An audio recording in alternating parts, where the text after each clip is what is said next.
Estás entrando en más allá del miedo. Este lugar no es para los débiles ni para aquellos que temen explorar lo desconocido. Aquí descubrirás terrores que traspasan los límites del entendimiento humano, horrores tan profundos y oscuros que desafían la razón misma. Cada historia revelada en este espacio te llevará más allá del miedo convencional, sumergiéndote en un océano de pesadillas sin fin. Prepárate, porque después de cruzar este umbral, tu percepción del miedo cambiará para siempre.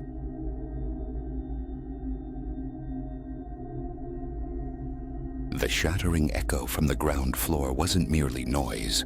It was the fracture of normalcy, the sound that confirmed the unease prickling beneath my skin since I'd arrived.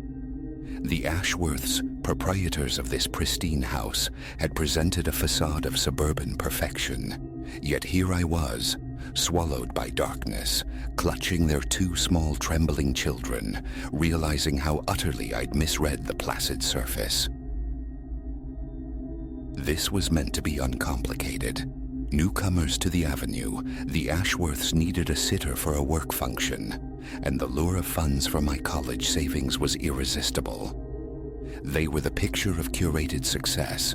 Mr. Ashworth, perpetually encased in sharp tailoring.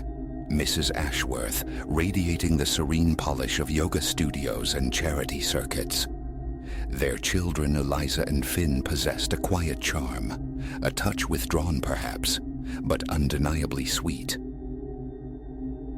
The evening commenced predictably. 7 o'clock arrival, the familiar litany of bedtimes, allergies, emergency contacts. A faint tremor of anxiety radiated from Mrs. Ashworth, which I dismissed as first-time sitter nerves. Under no circumstances open the door. Don't pick up the landline, Mr. Ashworth instructed as they departed, his gaze holding an unsettling weight. I offered practiced reassurances, pushing down the flicker of strangeness. For hours, tranquility reigned. Board games unfolded across the rug, pasta was consumed, small bodies were tucked into beds. 9 o'clock had just passed.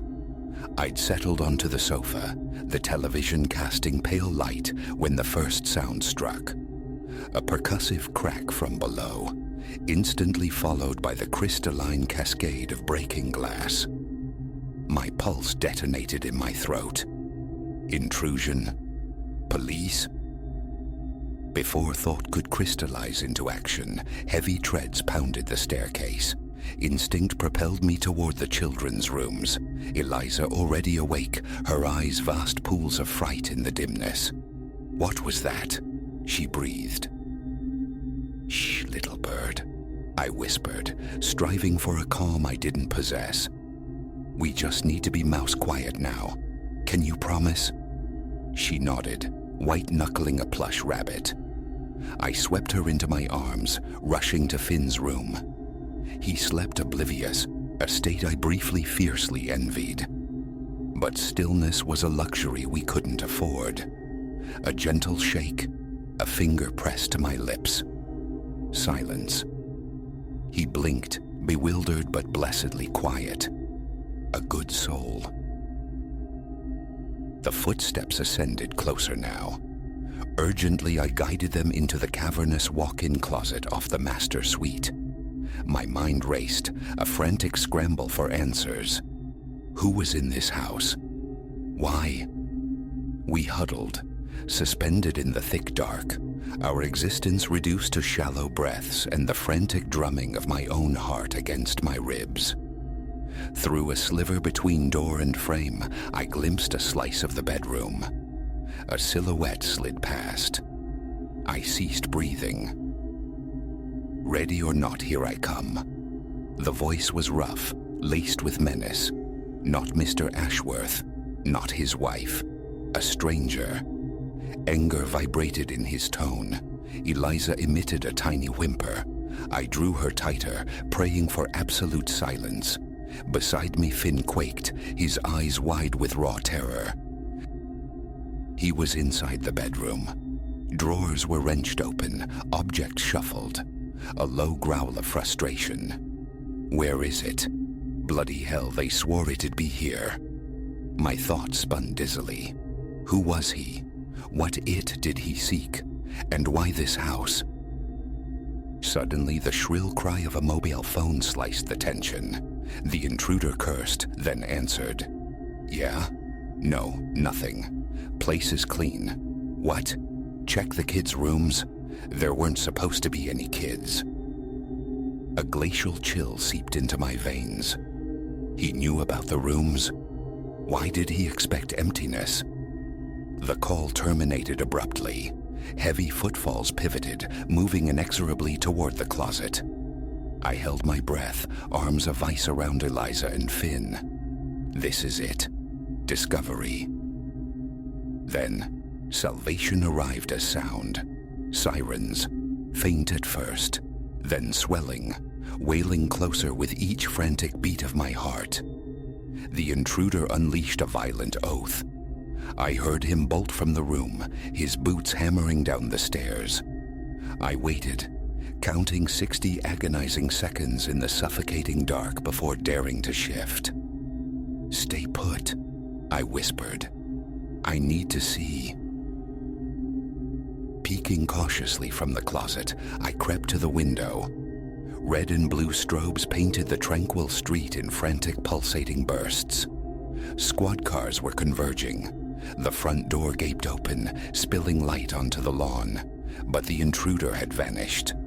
My hand, trembling uncontrollably, found the bedside phone, dialing 911. A break-in, I stammered to the operator. I'm the babysitter. 2 children. Upstairs. I think he's gone, but... Assurances came swiftly. Officers were inside. Help was ascending. Moments later, a uniformed figure filled the doorway, weapon lowered but ready. Police, he said, his voice calm, steadying. You're safe. Come out slowly now. I called the children forth, and we were guided down the stairs. The living room lay in ruins, furniture toppled, frames askew, shards glittering underfoot. But the chaos barely registered. Relief washed over me, potent and dizzying. While one officer documented my fragmented account, another approached, his expression somber. We have some questions about the Ashworths, he stated. My stomach plummeted. Are you all right? He let out a slow breath. Ma'am, the people you know as the Ashworths, their real names are Julian and Margot Barlow. They're fugitives, wanted for large-scale embezzlement, fraud, across 3 states. The words struck like physical blows. But the children... The children are physically unharmed, he confirmed gently. But they aren't the Barlow's children. They were abducted 6 months ago, from Ohio. The room tilted. I sank onto the edge of the sofa, the world dissolving into incomprehensible fragments. The impeccable family, the quiet street, all an elaborate lie. And those poor, sweet children. Through the subsequent hours, the intricate deception unraveled. The Barlows, chameleons of finance, had orchestrated scams netting millions, perpetually evading capture. The stolen children were integral to their disguise, props for an illusion of respectable family life.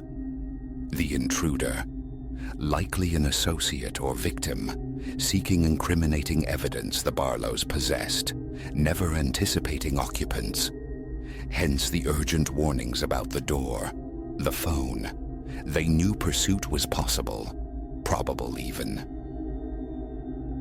Eliza and Finn, Clara and Leo, their true names restored, were reunited with their biological parents the following day. The raw, unbridled joy erupting in tears and desperate embraces as they clung to their real mother and father is an image seared into my memory. In the aftermath, I was lauded, the brave babysitter. Heroism felt hollow. Naivete, foolishness, those felt more accurate. My heart ached for Clara and Leo, their small worlds violently upended not once, but twice.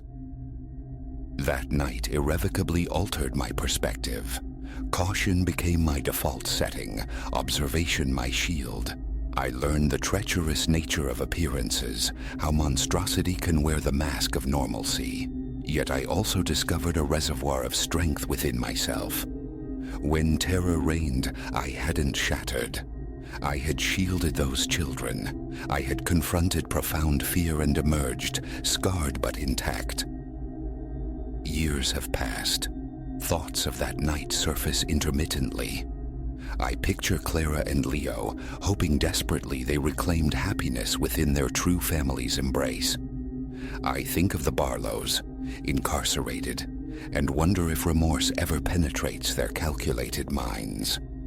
Mostly I reflect on the terrifying speed with which the ordinary can combust into the extraordinary, the secrets festering behind politely closed doors. I still take occasional sitting jobs, but intuition is now my unwavering guide. If a situation feels discordant, I listen intently. The hardest lesson learned was this: danger isn't always the stranger forcing entry. Sometimes it's the ones who welcomed you inside. Bravery, I now understand, isn't the absence of fear. It's acting despite it. It's safeguarding the vulnerable. It's staring into the abyss and finding the will to step back into the light, changed perhaps, but undeniably stronger.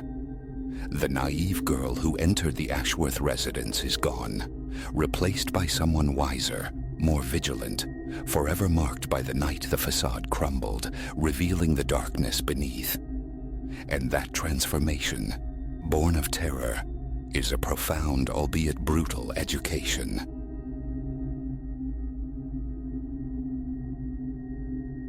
The phantom weight registered at 2:47 a.m., a Tuesday bleeding into Wednesday. A flicker on the dash, insistent. My eyes shot to the rear view, empty tarmac ribboning behind, then snapped right. Vacant passenger seat, yet the car's electronic nerve swore blind someone. Precisely 143 pounds of someone occupied that space. Nights are my beat, piloting a sedan through Chicago's pulsing veins for the twin gods of rideshare.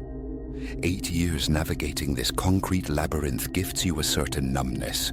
You absorb the city's nocturnal dramas, collegiate revelers sloshing spirits, lovers tearing strips off each other, souls quietly imploding in the back seat. This, however, resonated differently.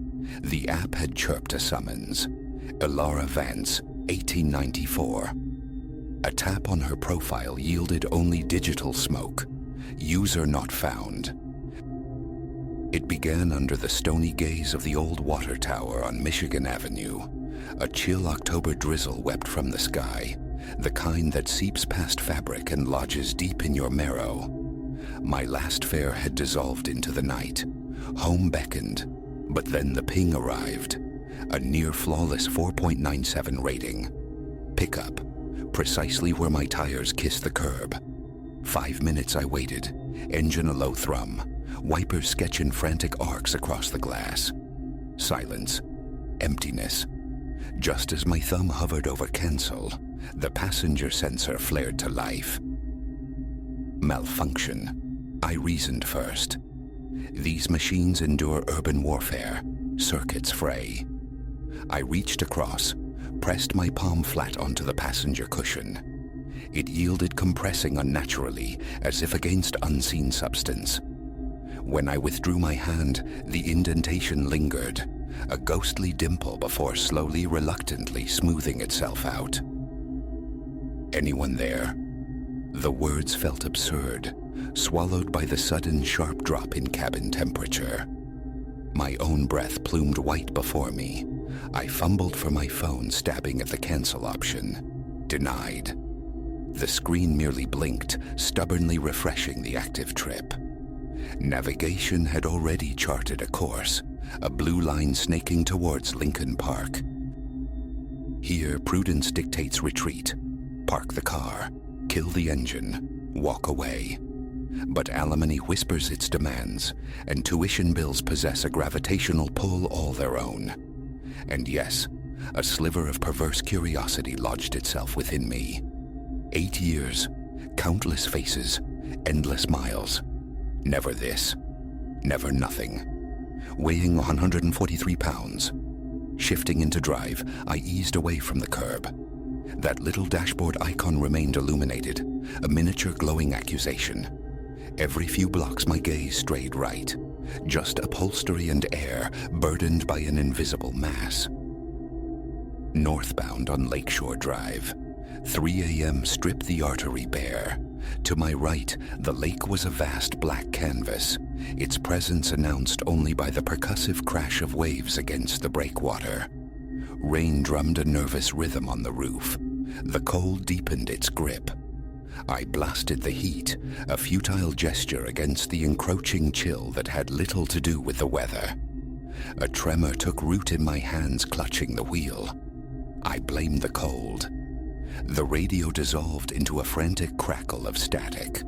Twisting the dial brought only variations on white noise. We veered off Lakeshore onto Fullerton. Darkness intensified here, skeletal tree branches clawing at the sky above streets flanked by looming old brownstones.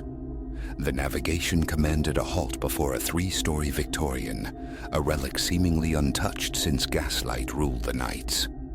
It stood utterly lightless, paint flaking like sunburnt skin, windows blinded by plywood, desiccated vines strangling its facade.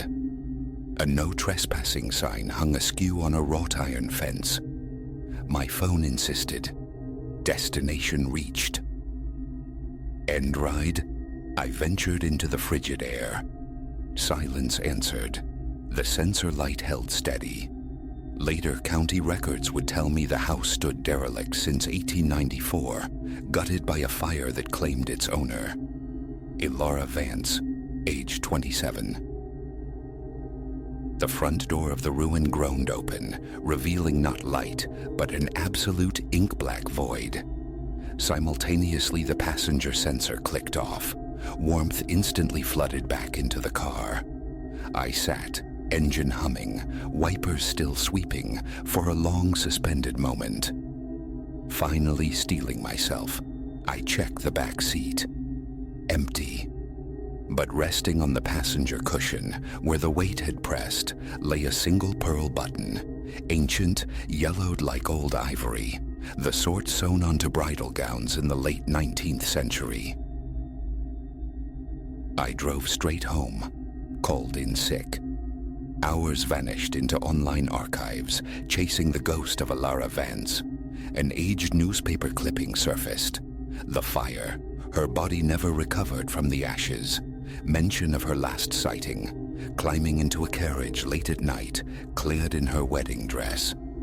The ceremony was scheduled for the following day. 3 weeks have dissolved since that night. I'm back behind the wheel, but Lincoln Park after dark is now forbidden territory on my internal map. Sometimes when the rain falls just so, the sensor flickers teasingly. The pearl button resides in my glove compartment, a tangible anchor to an impossible memory. Proof, perhaps only to myself. Last night, another summons. A different name, yet the same phantom profile, the same error message. Pickup, water tower, again. I canceled instantly, logged off. Some fares carry too high a price. The empty seat haunts my periphery, the memory of that specific pressure. 143 pounds of something. 8 years I'd driven Chicago's nocturnal currents. I thought I'd witnessed the spectrum of human strangeness. I was wrong. A subsequent dive into library microfiche yielded darker threads. Elara Vance wasn't merely a fire victim. Her fiancé faced scrutiny for her vanishing, though charges never stuck. Bloodstains found in his carriage, yet no body. The prevailing theory then, he'd silenced her. The blaze a convenient cremation. The Fullerton house, not hers, his. The fire originated in the cellar, where investigators later unearthed grim evidence. Chains bolted to stone, desperate scratches gouged into wooden support pillars. The fiancé, out of town naturally, an impeccable alibi. A week after my spectral fare, morbid curiosity drew me back to the address in daylight. No peeling Victorian stood there, only a vacant weed-choked lot. City Record confirmed its demolition in 1975, but the image of that house, solid and menacing in the rainy dark, remains burned onto my retinas. Things have shifted since Allá. The sensor activates more frequently now, always late, always when I'm alone. The familiar chill descends, the radio surrenders to static, but the weights vary. 160 lbs, 118 lbs, 175 lbs. Different pickup points, disparate destinations. Always addresses tethered to structures long swallowed by time. Last night my passenger was tangible flesh and blood, a historian from the Chicago Historical Society. Casually I steered the conversation towards disappearances in the 1890s. Her eyes lit up. It was her precise area of research. Dozens, she said. Young women vanishing across the city during that decade, consistently last observed entering carriages after nightfall. None ever found. The passenger sensor just illuminated again. 136 lbs. The app displays Clara Bellwether, 1891. Outside, the sky begins its familiar weeping. The temperature plummets. My phone's navigation is already alive, tracing a path towards the old Stockyards district. Logic screams, go offline. Drive home. Bury this. Yet I picture them. Ilara, Clara, countless others. Spectral figures adrift in time, searching not for a destination, but for acknowledgement. Perhaps that's their endless journey, seeking someone to finally hear their silenced stories. The sensor remains lit. The unseen weight shifts, a subtle adjustment. Through the radio's electronic snow, a whisper, almost a voice. The navigation screen waits, expectant. I engage the gear shift. Some fares, you understand, are obligations, irrespective of the map. Pulling away, my eyes instinctively flick right, still empty. But now, something new. Minuscule beads of moisture materializing on the leather upholstery, like phantom tears shed by invisible eyes. The dashboard clock glows. 2:47 a.m. Behind me, the metropolis sleeps. Ahead, the streets stretch dark and vacant, leading towards an unknown I increasingly dread yet cannot refuse. I keep driving, because maybe these women need more than transport. Maybe they need a witness, someone to affirm their passage, their pain, their existence, to declare they mattered, that they are not forgotten. The navigation directs me left, deeper into the skeletal remains of the industrial district. Hulking silhouettes of abandoned factories and warehouses, specters from another century, loom on either side. The rain intensifies its assault. The radio static coalesces, sharpens into something agonizingly close to words, or perhaps weeping. Time check. 3:33 a.m. The sensor readout flickers, settles on 139 lbs. Through the static, a sound crystallizes, fragile but distinct, a woman's voice pleading, "Please." Almost there. The navigation assures me. Ahead, through the rain-blurred windshield, an old warehouse materializes. But it's wrong. Impossibly wrong. It looks whole, intact, as it might have stood in 1891. Lights blaze within its grime-streaked windows. Faint movements flicker behind the glass. The sensor clicks off. Warmth rushes back. The radio falls silent.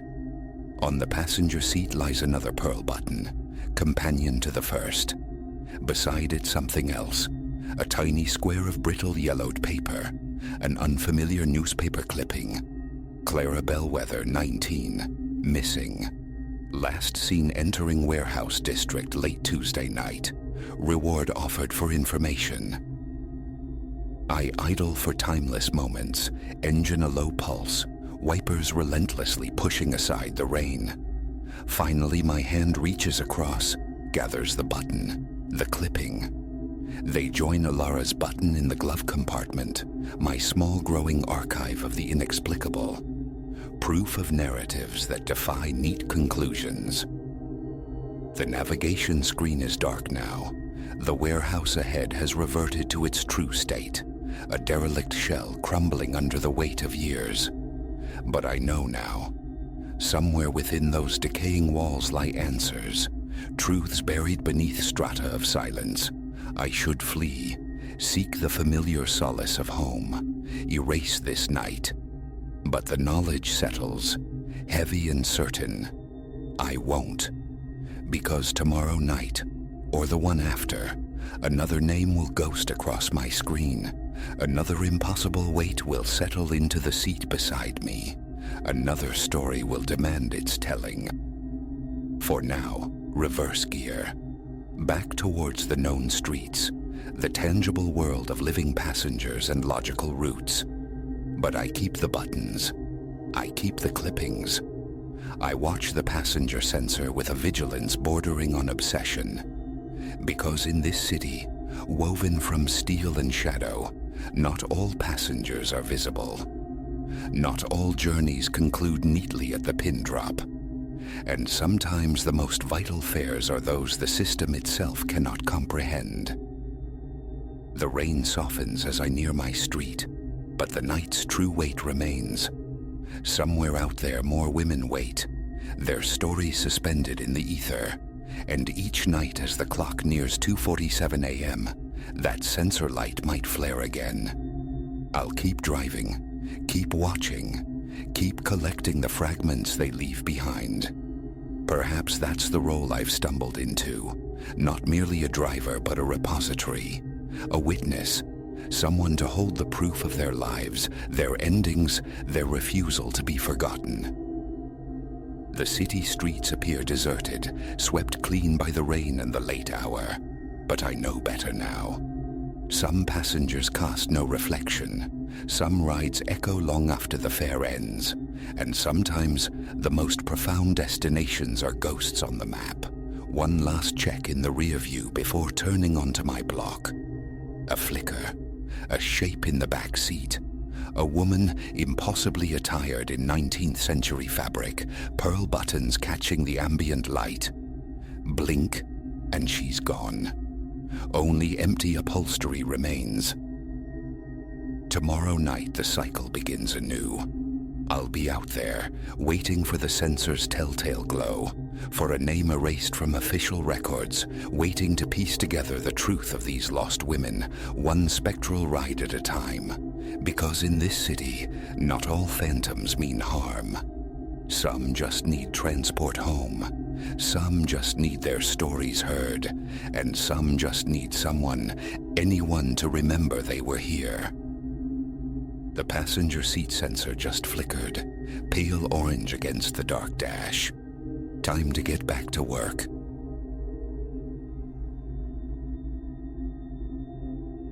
Solitude was the prescription after the severing, a quiet corner sought where echoes wouldn't find me. This place, the superintendent assured with a shrug, was available. Clean enough. Cheap. Little else volunteered. Vacancies punctuated my floor like missing teeth. The hallways swam in a perpetual twilight, bulbs flickering, stuttering Morse code I had no energy to decipher. All I craved was oblivion behind a locked door after the day's drain. That first night, returning late, the air hung thick with the ghosts of old paint and settled dust. Rounding the final turn towards my unit, I encountered a presence. It occupied the dim stretch of corridor opposite my door, a silhouette sketched against the faded wall. Tall, looming ahead above my own height, its form bled at the edges, indistinct, less a solid thing than a smudge on the air itself. Where a face should have been, there was only a blur, a concentration of shadow. I halted, keys biting into my palm. It lifted an arm, a slow lever of darkness, and pointed directly at my apartment door. No sound accompanied the gesture. It remained utterly still. A knot formed in my throat. My own pulse hammered a frantic rhythm against the silence. One hesitant step forward, eyes locked on the figure. It didn't waver, arm outstretched, finger aimed. A greeting died on my lips, a strangled no reaction. My fingers, clumsy with sudden dread, wrestled the key into the lock. The tumblers yielded. I slipped inside, glancing back. Still there. The door slammed shut, the deadbolt shot home. I leaned against the wood, breath tearing from my lungs. The quiet within the apartment felt immense, watchful. Through the peephole's distorting lens, the corridor stretched vacant and innocuous. The following evening, ascending the stairs felt like wading through treacle. The building exhaled silence. No muffled televisions, no murmur of lives lived behind other doors. On my floor, the corridor lights hummed their low, unsteady tune. As I neared my unit, the familiar clench seized my stomach. It stood in the selfsame spot, assuming the identical posture. My legs turned to lead. That unwavering finger aimed like an accusation at my threshold. No eyes were visible in the shadowed blur, yet the sensation of being scrutinized prickled my skin. I scrambled inside, secured the locks, and performed a frantic sweep of the rooms. Barren. My few sticks of furniture, the small television, all sat in their dull, ordained places. A desperate urge to dismiss it warred with the chilling certainty of its presence. Night 3. Later still. Relief bloomed briefly as I navigated the hallway. Empty. Then, feet from my door, it shimmered into existence. A gasp tore from me. I stumbled back, nearly dropping my bag. Pointing. Always pointing. Had it grown taller? Or was I merely charting its unsettling dimensions with closer, horrified attention? Its outline seemed less stable tonight, vibrating slightly, a heat haze mirage of something not quite anchored to reality. Inside again, door shuddering shut. Darkness became the enemy. I took to leaving lights blazing all night, a futile gesture. Around midnight, the television in the living room clicked on, screen snowing static. I switched it off. Minutes later, it flared again. I pulled the plug from the wall. Later, a low electronic buzz dragged me from shallow sleep. The television hummed, alive, its cord still coiled uselessly on the floor. Over the ensuing week, the wrongness deepened, festered. An insidious rot claimed the refrigerator's contents each morning. Fresh groceries bought only hours before succumbed overnight. Vegetables turned to black slime, fruit softened into putrescence. Bread bloomed mold within a day. Milk curdled inside sealed cartons. Takeout became my nightly ritual, the kitchen abandoned. Whispers began to thread the silence, seeming to emanate from within the walls themselves. Late at night, ear pressed against the cool plaster of the bedroom wall, I could discern faint sibilant murmurs. Not words, not language, just a low continuous drone that raised gooseflesh. And every night, the shape materialized. A steadfast sentinel in the corridor, its silent finger perpetually condemning my door. The air thickened around it, growing heavy and cold as I approached. Attempts at communication were met with impassive stillness. No breeze emanated from it, yet the temperature plummeted in its vicinity. The urge to bolt past it warred with an immobilizing dread that tightened my chest whenever I drew near. I sought the superintendent. His office door in the lobby remained locked, the bell unanswered. Tentative knocks on neighboring apartment doors yielded nothing but silence. The building felt deserted, hollowed out. No footfalls echoed, no voices bled through the walls. Only me and the nightly vigil outside my door. One evening I lingered outside until full dark descended, irrationally hoping tardiness might deter it. Futile. Climbing the stairs, I found it waiting. A surge of desperate anger propelled me forward. I charged, aiming to pass through it, to confront its substance. My hand met only an unnatural cold, plunging through the shape as if through icy fog. My arm went numb, tingling bizarrely for seconds after. The figure remained, undisturbed, still pointing. Staggering, disoriented, I'd somehow passed through it. Fumbling with the lock, I risked a glance back.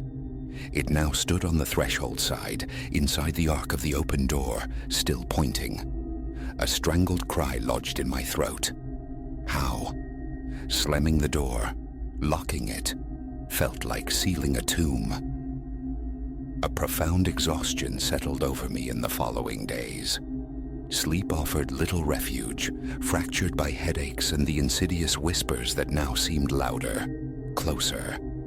The television self-activations became more frequent, more random. The pervasive stench of decay clung to the kitchen, defying bleach and air freshener. Eating out became the only option. Lingering in bars or late-night cafes became a necessity, postponing the inevitable return. One night, I tried the living room sofa, lights blazing, television unplugged and cable detached. Around 2 a.m., the familiar hiss of static jolted me awake. The screen glowed, alive. My chest constricted. I lunged, yanking the plug again. Darkness. Silence. Then a distinct creak echoed from the hallway. My apartment door swung slowly inward on its own. Frozen, I watched the shape manifest in the opening. It didn't enter but stood poised on the threshold, its shadowy arm now angled towards my bedroom door. "What do you want?" The shout was thin, reedy.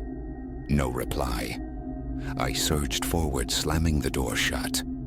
As the wood connected with the frame, the shape dissolved. The next day, a call to the landlord. Release from the lease was possible, he conceded, but only with a crippling financial penalty I couldn't afford. Loan applications met dead ends. Apartment hunting proved fruitless. Everything decent felt impossibly expensive. My routine warped. Leave before sunrise, return long after dark, minimizing my time within those walls to the barest minimum required for sleep. Another night I attempted reason. Standing in the corridor facing the impassive form, I spoke calmly. "I understand you want me inside, but why? What's in there?" Only the silent pointing finger answered. I stepped across my threshold, deliberately leaving the door ajar. The shape remained outside, still indicating the interior. Nothing stirred within. The bedroom appeared mundane. Bed, dresser, closet holding only my clothes. I retreated, closing and locking the door. The whispers felt closer now, nesting inside the walls. Tapping certain spots produced a hollow resonance. Peeling back a loose flap of ancient wallpaper revealed cracked plaster beneath. A tap there sent a faint vibration back through my fingers, as if something shifted on the other side. Police. A patrol car arrived the following evening. 2 officers stood on my landing. The corridor was empty. They listened patiently, checked the wiring. Old, they noted, but seemingly functional. Found nothing amiss. Their departure seemed to trigger its return. Moments after their footsteps faded, the shape reappeared, pointing. My phone's camera proved useless. Recording showed only an empty, dimly lit corridor. Flour sprinkled on the floor was disturbed by morning, smeared into strange whirls, but yielded no distinct prints. Offerings of food left outside the door either vanished or were found grotesquely spoiled by dawn. A night spent on a friend's couch offered temporary respite. Returning the next morning, the apartment was as I'd left it, save for the intensified miasma of decay and fresh dark stains blooming inside the refrigerator.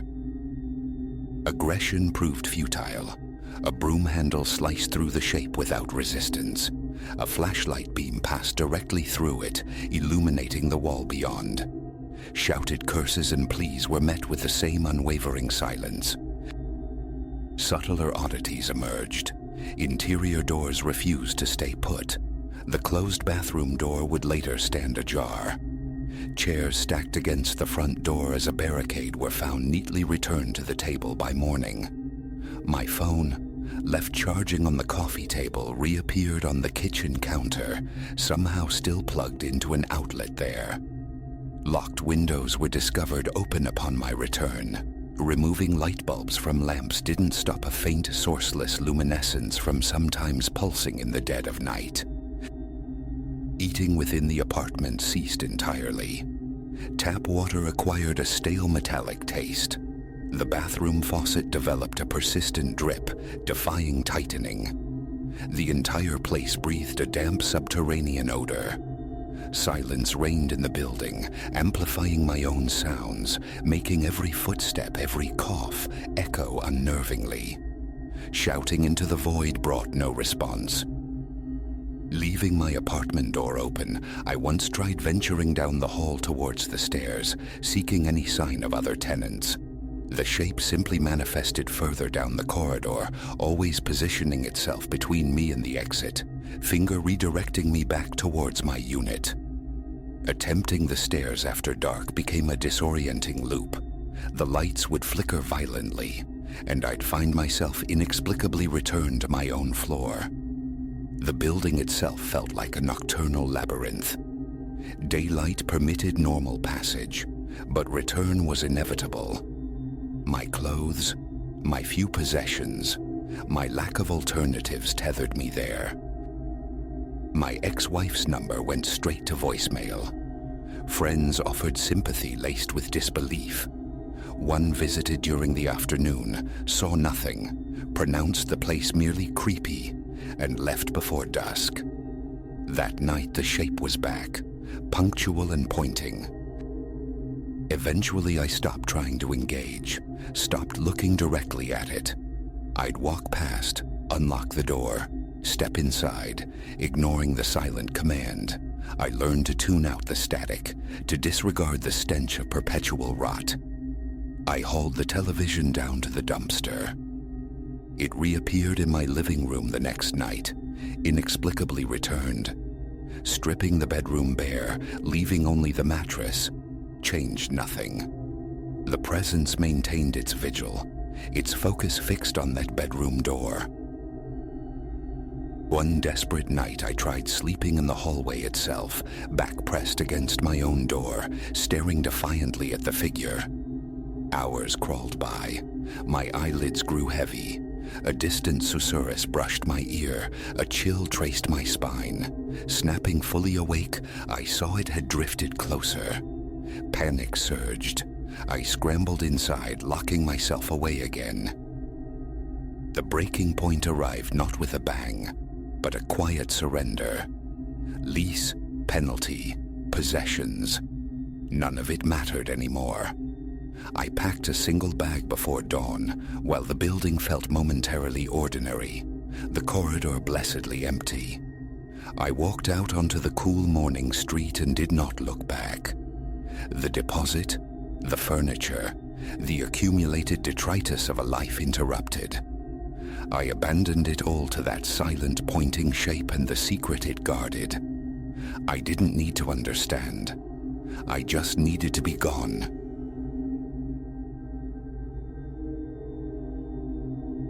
That first night, the thunder commenced its assault. A percussive battery against the window panes, each detonation of lightning sending a sympathetic tremor through my gut. There I was, solitary on my Uncle Silas's land, charged with the simple duties of tending his horses and minding the integrity of an old tool shed. Trouble wasn't on the itinerary. I'd been weaned on the notion that places like this were sleepy hollows where incident feared to tread. My plan was elementary: fulfill the chores, perhaps endure some flickering television, then sink into oblivious sleep. Destiny, however, had drafted a different script. Silas's property unfurls a good mile off the artery of the main road, accessed via a long gravel artery that whispers and complains beneath rolling tires. To one flank stretches a pasture where a handful of equine shapes drift. The other is delineated by a somber tree line and unruly scrub. Tucked near the property's fringe, behind the stable, squats the tool shed, a humble structure of weathered planks, its interior illuminated if needed by a single naked bulb dangling like a hanged man from the rafters. Silas had been emphatic. Keep it locked. He'd pressed into my hand a robust combination padlock, demonstrating the precise way to loop its hasp through the door handle and secure it to the anchored chain. A promise was extracted: check it nightly before retiring. On that inaugural evening, I honored his directive.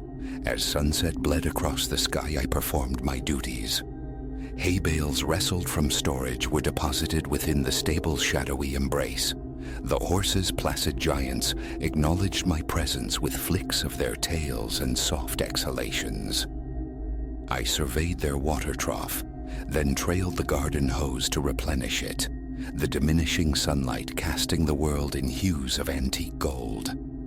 The air hung heavy, saturated from the day's oppressive heat, and on the far horizon, storm clouds were massing, bruised and ominous.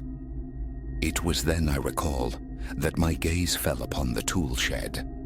I swung its door wide, confirmed the interior darkness, the light switch decisively down, and secured the lock.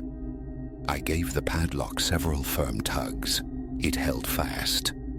A small satisfaction settled in me.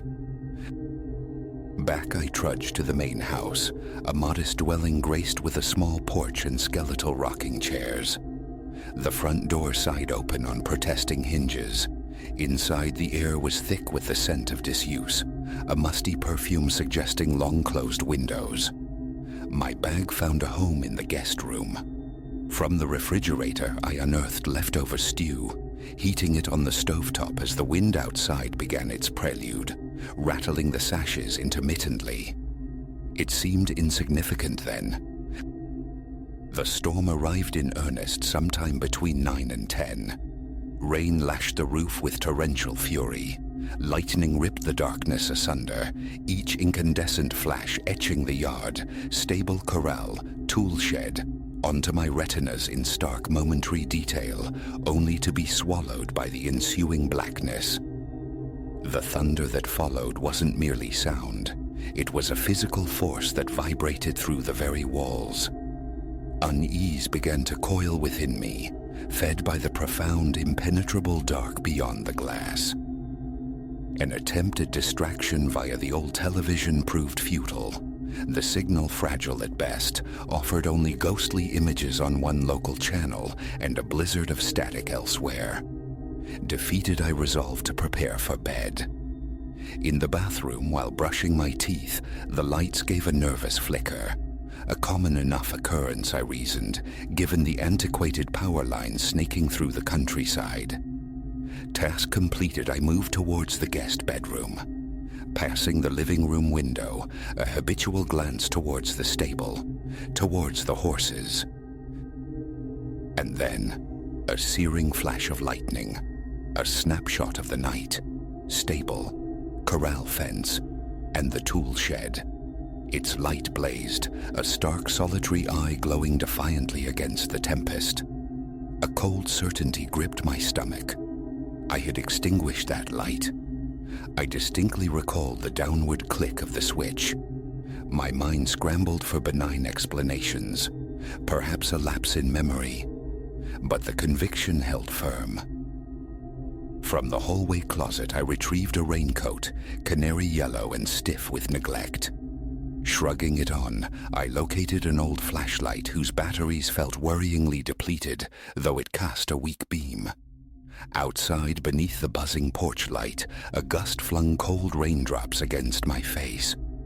Hood pulled low, flashlight tucked under an arm, I started across the gravel, each footfall a distinct crunch amplified by the night.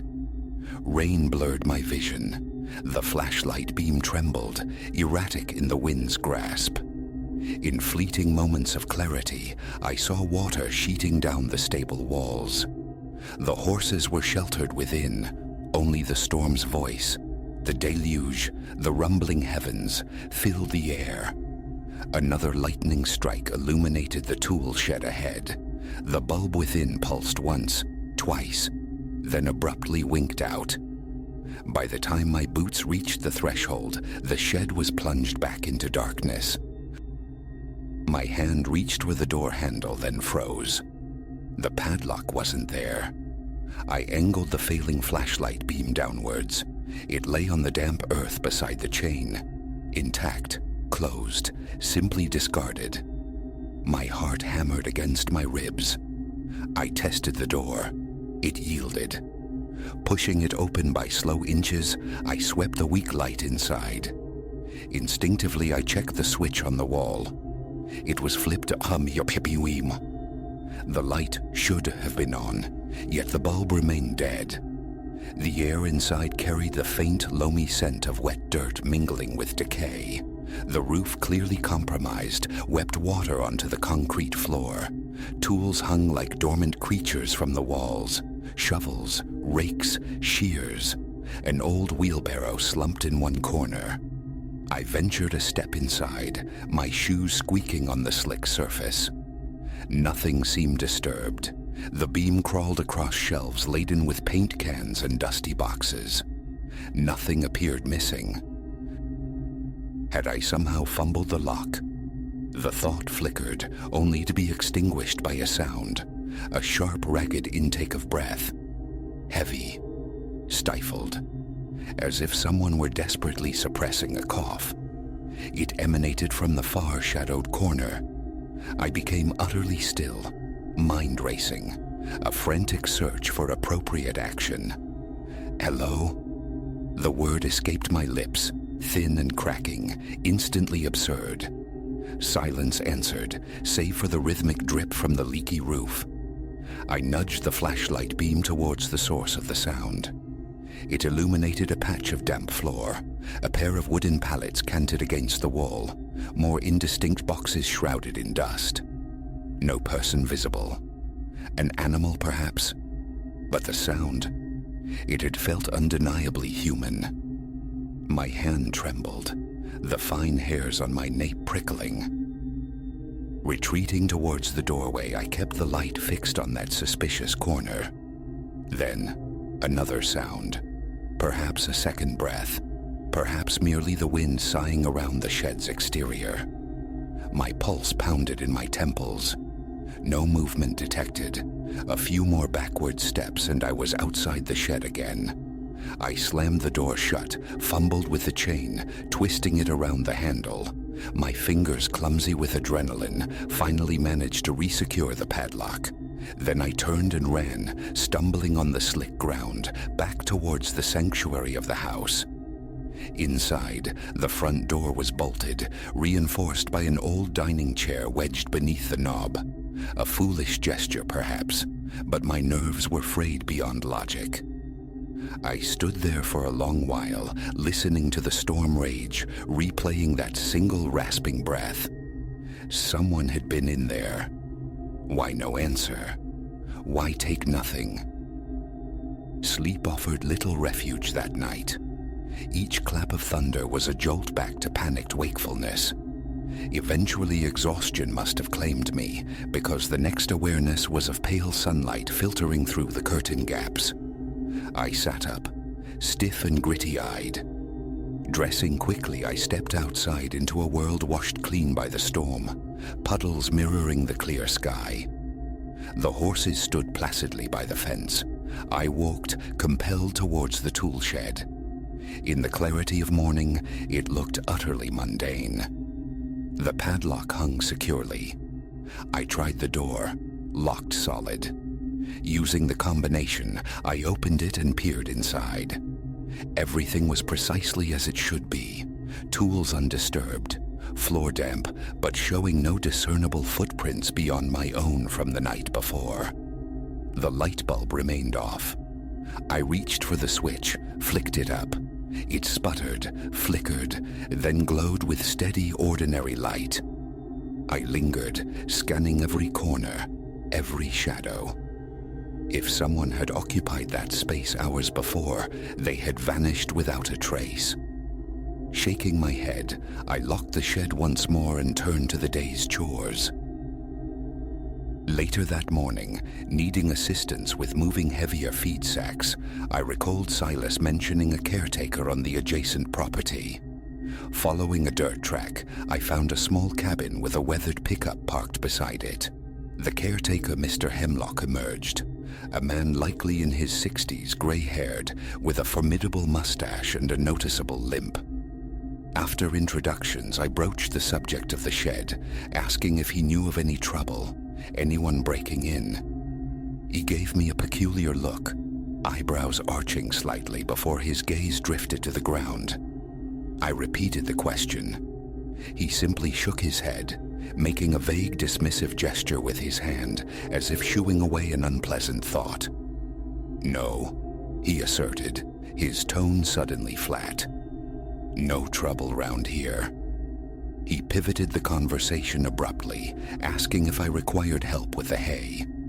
Attempts to steer him back were deftly deflected. I let it drop. The remainder of the day unfolded with deceptive calm. Stable cleaning, supply shuffling, another feeding for the horses. The weather held fair, and a measure of composure returned, though the night's events gnawed persistently at the edges of my thoughts. I tried rationalizing. Perhaps the breath was an echo, my own fear made audible in the confined space. Perhaps the lock issue was my own inexplicable error. Yet the certainty remained.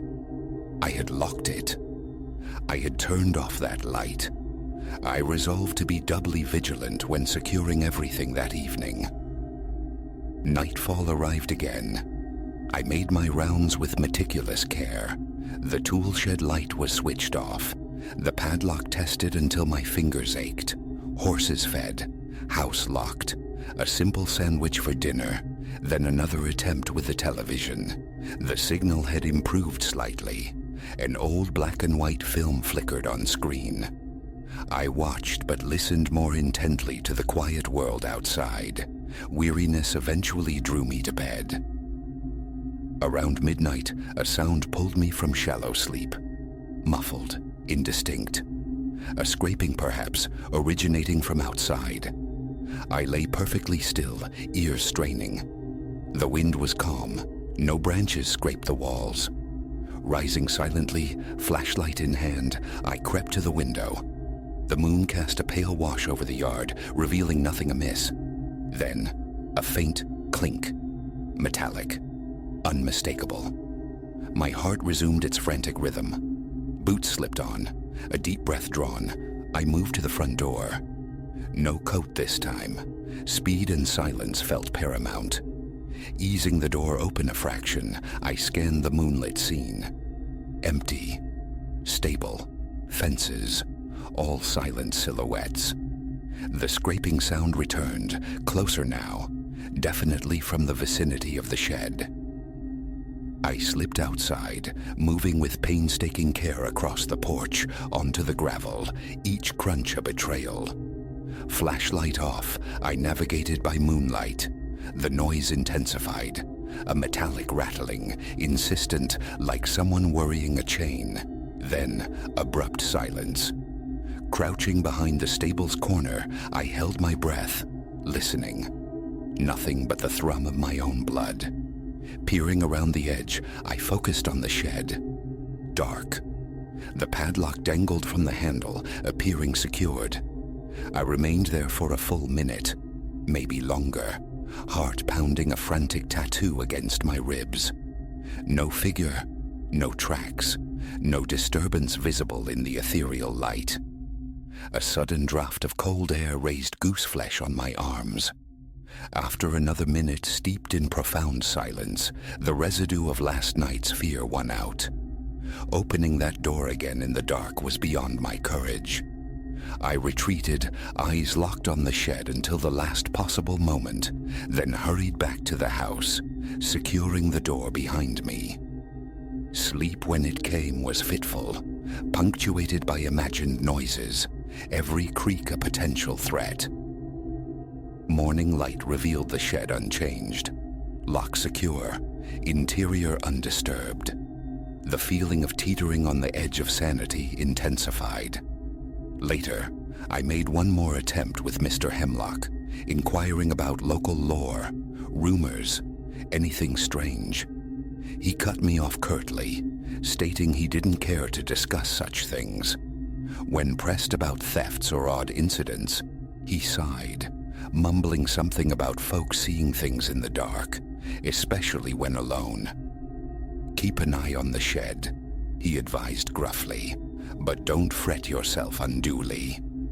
Small comfort indeed. My stay lasted several more nights. Each followed the same ritual, meticulous locking, checking the horses, straining to interpret every nocturnal sound through the thin walls of the house. Sometimes small noises pricked the silence, rustlings, snaps, but whether creature or zephyr I couldn't discern. The shed light never reappeared unbidden, no further evidence of tampering materialized. Yet the disquiet never fully dissipated.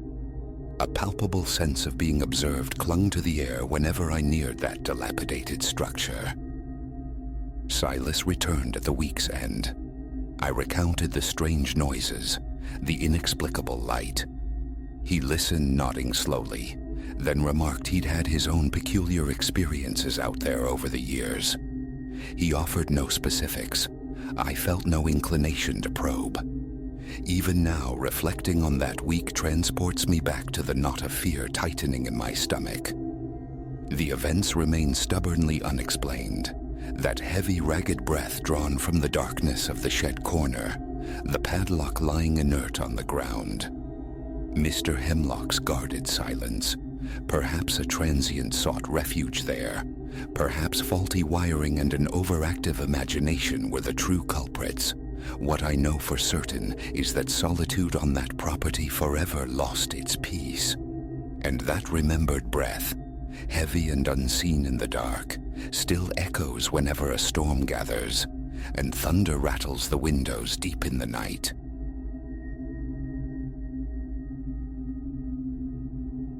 The digital hum had burrowed deep, a relentless thrum beneath my skull. Months enslaved by the pixel glow, immersed in the office cacophony, demanded an antidote. Nature raw and untamed beckoned, not from any innate love of the wild, but from sheer desperation.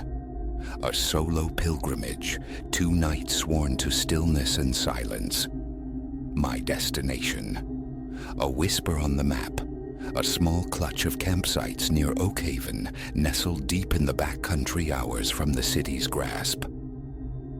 Twilight painted the sky in bruised purples as I wrestled my nylon shelter into existence at the Whisper Creek site. It lived up to its name, deserted, utterly mine. Hemlock and pine pressed close, a dense breathing wall around the clearing. A narrow path snaked away towards the murmur of unseen water, hundreds of feet distant. This seclusion, profound and absolute, felt like balm. I coaxed flames from dry tinder, the fire's crackle a counterpoint to the sighing breeze in the distant avian chorus. As shadows deepened, the city's frantic pulse finally receded, replaced by a tranquility I hadn't known resided within me. Tension unspooled, relaxation bloomed, unfamiliar and welcome. Sleep came fitfully that first night, punctuated by the unfamiliar nocturnal symphony, yet dawn found me refreshed. Steam curled from my mug as the woods slowly awakened. The day unfolded in aimless wandering, tracing the creek's meanderings, my thoughts drifting like pollen on the air, unburdened. Returning late afternoon, sunlight slanting through the canopy, a dissonance snagged my attention. The earth around my tent, previously smooth save for my own tread, bore alien impressions. Not my boots. These were larger, sunk deeper, the stride purposeful. Someone had visited my sanctuary. A chill traced my spine. No ranger's truck, no passing hiker sighted all day. Just these silent, inexplicable marks. Disquiet coiled in my gut, a serpent stirring. I tried to rationalize, a lost wanderer, but the feeling of intrusion lingered, tainting the air. The fire, rebuilt with slightly trembling hands, felt less companionable now, more a fragile ward against the encroaching dark. Night clamped down, absolute. The fire spat defiance at the immense darkness pressing in. Relaxation became a strained performance. Every skitter of leaves, every snap of a distant twig snagged my attention, amplified into threats. My flashlight beam sliced nervously through the black, revealing only dancing shadows at the impassive faces of trees. Was I imagining it?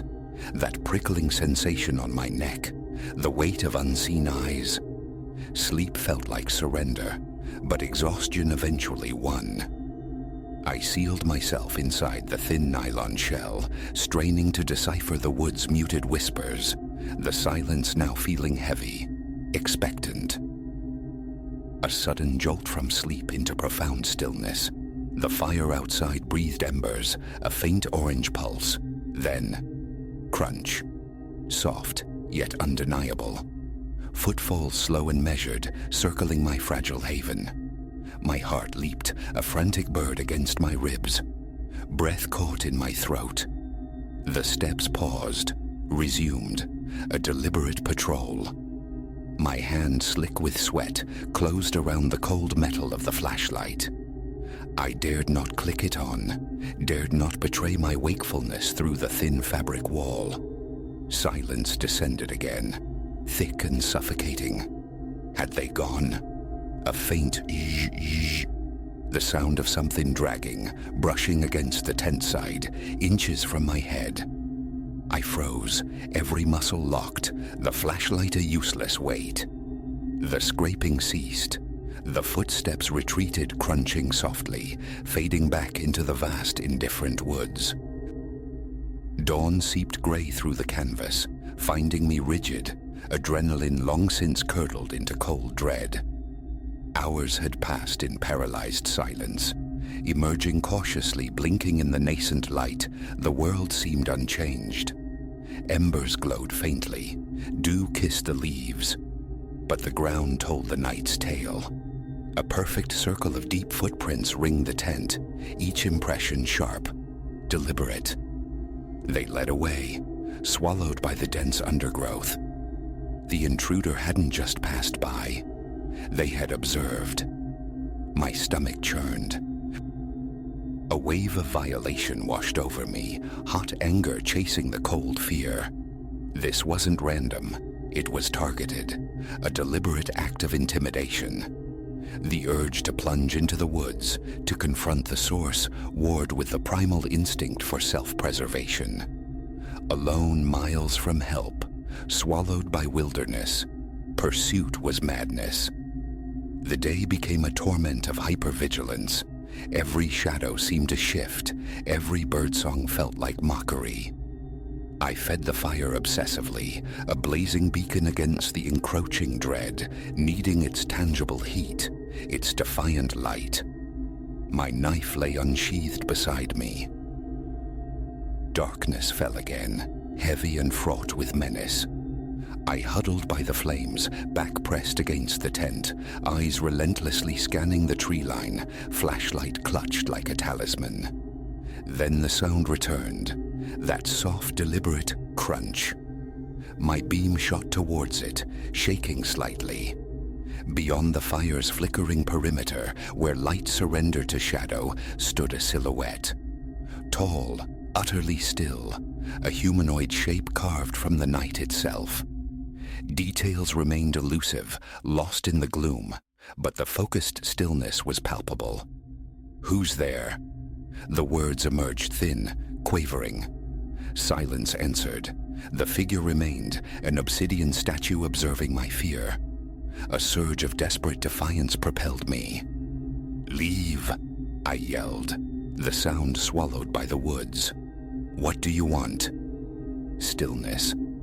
Grabbing a burning branch from the fire, its end sputtering sparks, I brandished it like a primitive weapon and took a hesitant step forward. Instantly the shape dissolved, melting back into the impenetrable blackness as if it were merely condensed shadow, leaving no trace. Sleep was impossible. I remained by the dwindling fire, the charred stick cooling in my grip until the relentless gray dawn returned. No more sounds disturbed the night, yet the presence lingered, an invisible weight. Morning rituals were abandoned, coffee forgotten, breakfast uneaten. Gear was stuffed haphazardly into my pack. The tent collapsed with frantic haste. Escape was the only imperative. Fleeing the clearing, casting one final involuntary glance back, my blood ran cold. There, precisely where the figure had stood sentinel, pressed deep into the damp earth, was a solitary pair of footprints. They pointed away, leading deeper into the silent, waiting woods.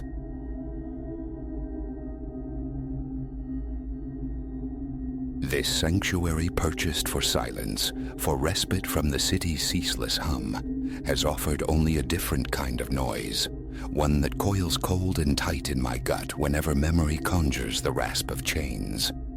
A mere week I've inhabited this place, a modest country parcel, just shy of 2 acres embracing an old barn and a stand of skeletal trees that strangle the morning light.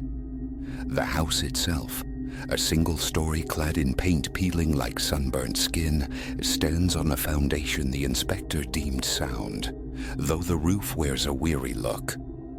Uneven earth surrounds it, a tapestry of patchy grass and weeds defiant against time, threaded by a dirt ribbon of a path snaking from the road through unruly bushes to my porch. An utterly unremarkable stage, or so it first appeared.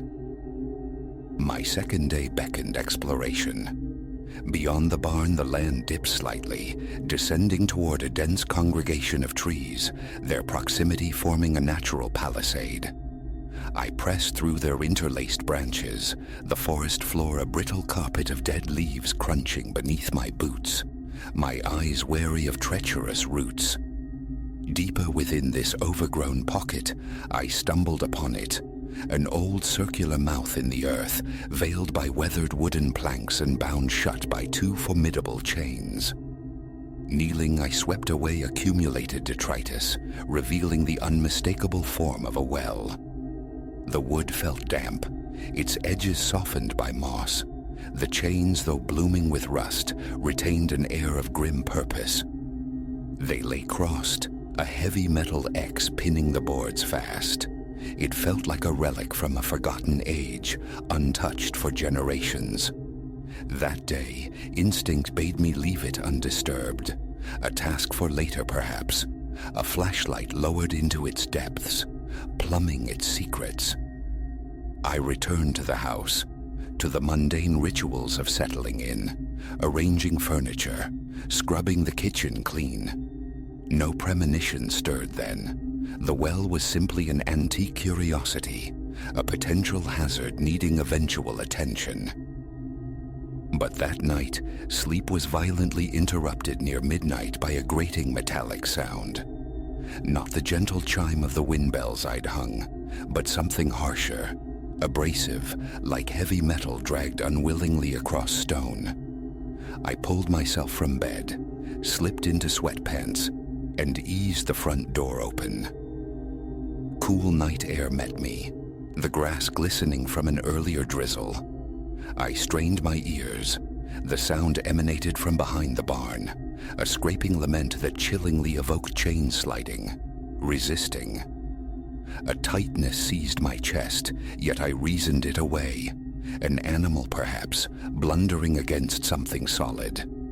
Flashlight in hand, I rounded the barn, steps tracing the sound toward the hidden well.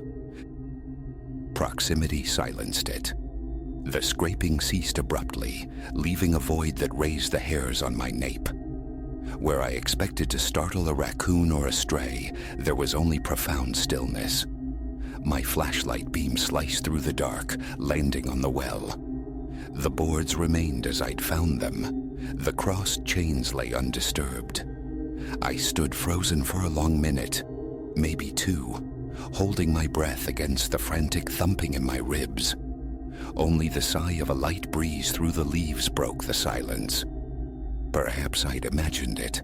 I concluded, retreating to the dubious comfort of my bed, sleep now a distant shore.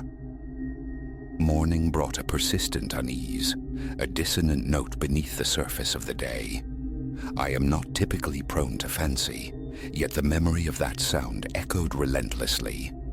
After a hasty breakfast, I found myself drawn back to the well, scrutinizing it for any sign of disturbance. The boards, damp with dew, were whole. The chains held their cruciform vigil, the ancient padlock cinching them tight, seemingly untouched. I pressed my ear close, hearing only the profound quiet of the earth. Still, the disquiet lingered. A tentative tug on one chain yielded a dull rattle, dislodging a few flakes of rust. Nothing more. Shaking my head at my own burgeoning paranoia, I walked away. That evening unfolded with forced normalcy. A poured beer, the flickering television, the ambient chorus of crickets. The air itself felt thick, expectant. Around 11, I surrendered to fatigue and turned in, cracking the window for a breath of night air. For a time, only the familiar nocturnal symphony reached me, an owl's distant call, the wind's soft passage through the trees. Then, as midnight approached, the metallic scraping tore through the calm. Louder this time, more insistent, possessed of a desperate energy, like something striving against its bonds. My heart hammered against my ribs. I sat bolt upright, swung my legs over the bedside, fighting for steady breaths. Ignoring it was impossible. The uncertainty would devour my sleep entirely. Flashlight retrieved, boots pulled on, I moved with stealth around the barn once more, a peculiar tension knotting my chest. Each footfall on the damp grass felt unnaturally heavy. The sound persisted, clearer now, undeniably originating from the well. It wasn't random noise. It possessed a grating rhythm, the cadence of chains being worked, tested. As my light hit the well cover, the sound instantly died. I hurried forward, beam sweeping across the boards. Everything appeared unchanged. The chains lay static. Yet my stomach twisted, a visceral certainty that something was wrong. I scanned the surrounding mud. No tracks, human or animal. The padlock remained secure. But the conviction that those chains had been moving moments before was absolute. As I took a hesitant step back, a faint final drag echoed, as if the chain were being drawn taut from the darkness below.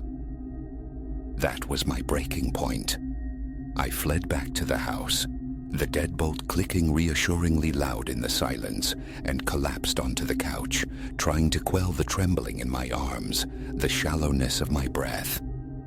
An hour passed, perhaps longer, before I could force myself back to bed. The following morning found me drained, caught in a debilitating limbo between dismissing the events and confronting them. Curiosity warred with a primal reluctance. Under a weak, watery sun, amidst dew-kissed grass and a lingering chill, I compelled myself to return to the well, needing visual confirmation that the boards hadn't shifted in the night. They hadn't. The chains remained unbroken. My hand shook when I instinctively reached to test a board's solidity. I quickly withdrew it. A part of me screamed to tear the covering away, to expose whatever lay beneath, yet a deeper, colder fear recoiled at the very thought. I left it sealed. The day became a blur of manufactured busyness. I attacked the barn's clutter, discarding heaps of brittle straw and fractured tools, sweeping floors thick with the dust of neglect. I wrestled with windows warped shut by seasons of damp and decay. During brief pauses for water, wiping sweat from my brow, the well exerted its silent pull, an insistent itch beneath my thoughts. Mid-afternoon, resistance crumbled. I walked out there again, circling the structure slowly, observing it from shifting perspectives. Through the slim gaps between planks, only impenetrable darkness was visible. My pulse quickened. I toyed with the padlock, its cold metal an alien sensation against my fingertips. Realizing my breath was coming in ragged gasps, I forced myself away. Night fell, and inevitably, it happened again. Drifting in the space between wakefulness and sleep, I was jolted alert by the sound of chains, not scraping this time, but clanging, striking hard against the well's unseen interior. Adrenaline surged, hot and sharp. My mouth went instantly dry, sweat beaded on my palms. Scrambling out of bed, my foot slipped on the bare floor, nearly sending me sprawling. I forced deliberation into my movements, stepping carefully out into the still night. A sliver of moon cast a pallid, insufficient light. Creeping around the barn, the clanging intensified, assuming a frantic, almost rhythmic violence. Flashlight on, beam aimed, I advanced. Within yards of the well, the noise abruptly ceased, leaving only the frantic counterpoint of my own breathing. My hand trembled, making the light dance erratically. I crouched by the boards, flashlight held tight. Leaning closer, I angled the beam into a gap. Slick weeping stone curved away into darkness. A few feet down, the light caught the glint of water on slimy rock, then was swallowed by the abyss. A musty, stagnant odor rose to meet me. My scalp tingled, goose flesh erupted across my arms. A primal fear whispered of sudden emergence, of a hand reaching out. Nothing stirred, but as I straightened, a soft, distinct clink sounded from below, the unmistakable noise of a chain link settling. I bolted, heart pounding a frantic tattoo against my ribs, the distance back to the house seeming infinite. Sleep, when it finally came, was shallow and plagued by dreams of rattling chains, splintering wood, and the suffocating sense that something pursued me through the dark. With the dawn, I fought the tide of rising panic, attempting self-reassurance, telling myself it was merely an overactive imagination feeding on isolation. The thought of calling a friend surfaced, only to be dismissed by the sheer absurdity of explaining phantom chain noises. So, I threw myself back into labor. I mended a broken fence post near the road, replaced a treacherous porch step, traced suspect wiring in the kitchen. I worked with grim determination, yet my thoughts strayed constantly, magnetically to the well. By late afternoon, the compulsion was unbearable. From the barn, I retrieved a heavy crowbar, its cold weight a stark reality in my sweating palms.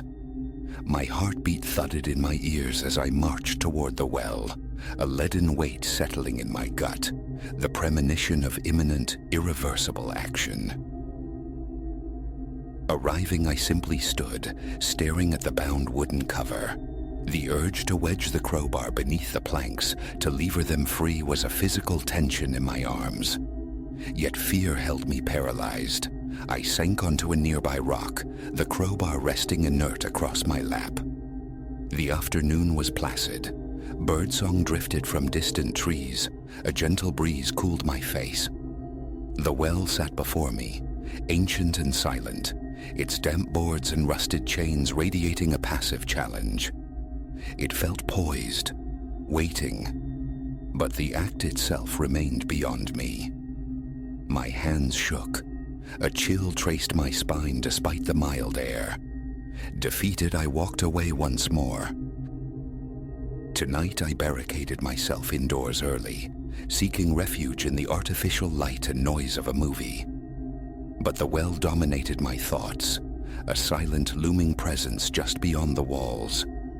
I dreaded the approach of midnight, and true to the burgeoning pattern, it came. The scraping sound, punctual as a morbid clock chime. My hands clenched the arms of the chair, chest constricting. I fought the urge to investigate, but the noise intensified, clawing at the edges of my resolve. Stress brought tears to my eyes. My breathing grew shallow and quick. Finally, conceding defeat, I rose. I had to know if the boards were yielding. Flashlight, jacket, boots, the familiar ritual. Outside, the grass felt slick and frigid. The beam cut through the darkness, illuminating the barn's decaying flank, the path sodden and treacherous. Each step resonated with dread. As I neared the source, the scraping diminished to a faint rattle, then utter silence. The air felt charged, heavy. Leaning over the well's edge again, flashlight beam directed downward through a crack, my heart hammered violently. Stone walls swam into view, nothing more. The slow rhythmic drip of water echoed from the depths. My hand shook uncontrollably, the light jittering wildly. Suddenly a distinct tightening sound, not loud, but felt more than heard, a vibration through the very ground beneath my feet. The chain.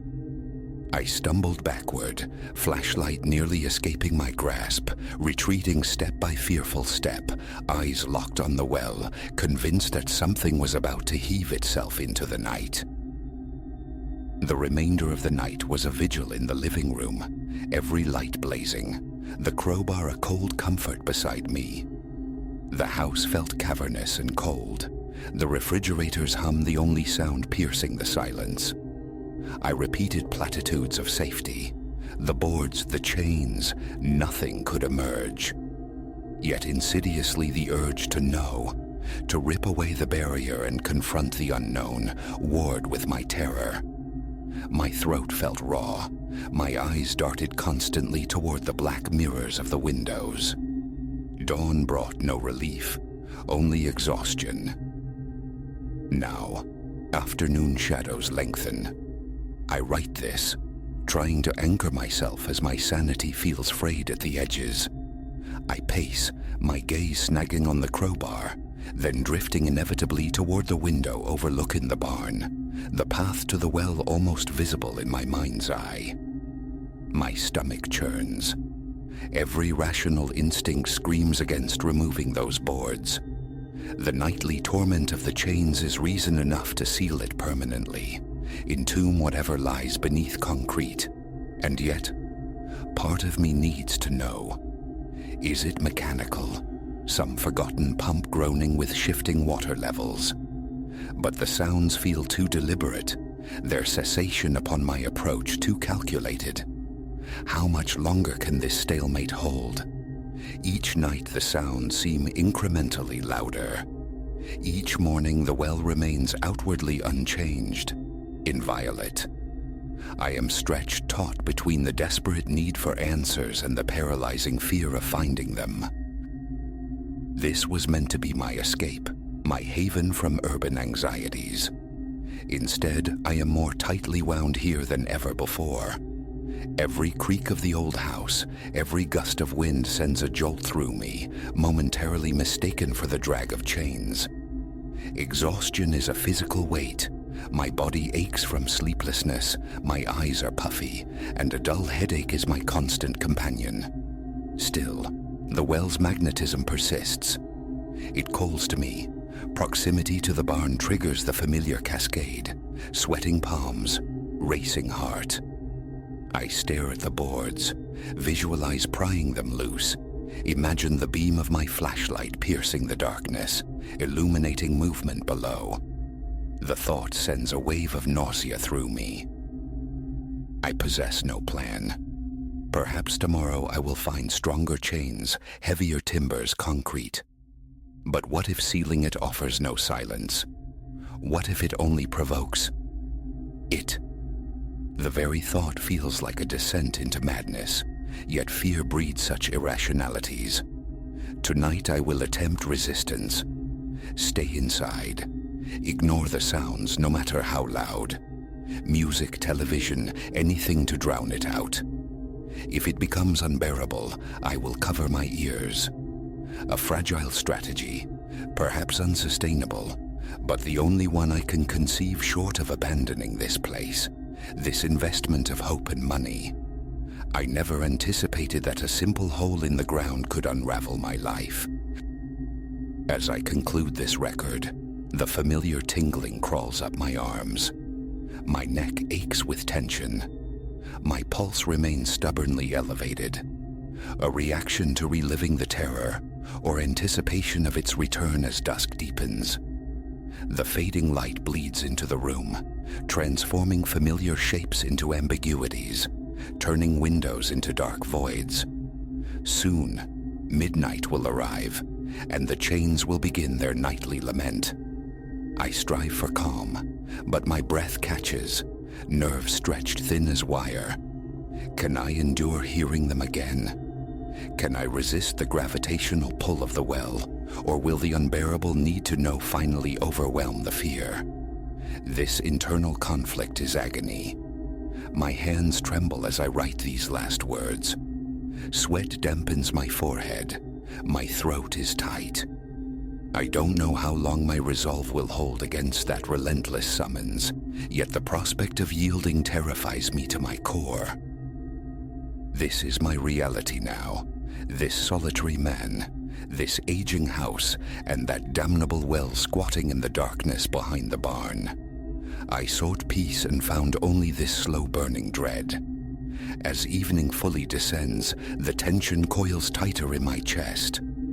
Any moment now, the first scrape of metal on stone will sound, and my heart will resume its frantic rhythm. I cannot see the end of this. I only know the well remains, and so for now must I.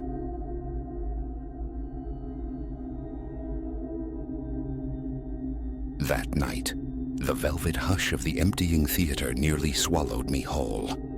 My rounds were complete, a familiar litany of checks, and the siren call of home tugged insistently. Bone-weary, I almost drifted out into the city's embrace without a second thought. But then, a thread of sound, impossibly fine, snagged my attention through the booth speaker linked to the main stage mic. A hum, ethereal and distinctly female, weaving a melody utterly alien to my ears. In that instant, the mundane axis of my world tilted. I froze by the mixing console, my gaze fixed on the stark, vacant stage, feeling the frantic tattoo of my pulse against my ribs. Nothing stirred in the amber wash of the ghost light.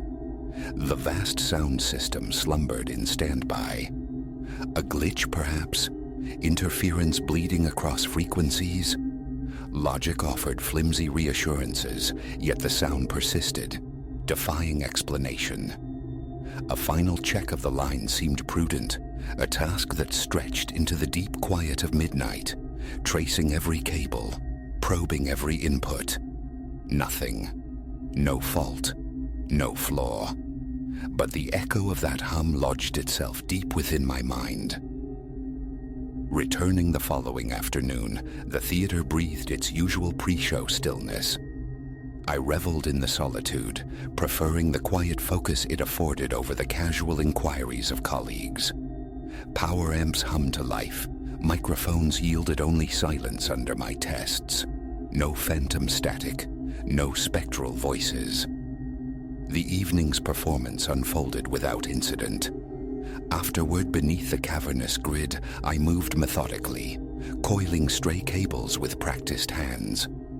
The heavy back door clanged shut, The main stage light surrendered to darkness, and I descended once more to the sound booth for the final shutdown. And then it returned.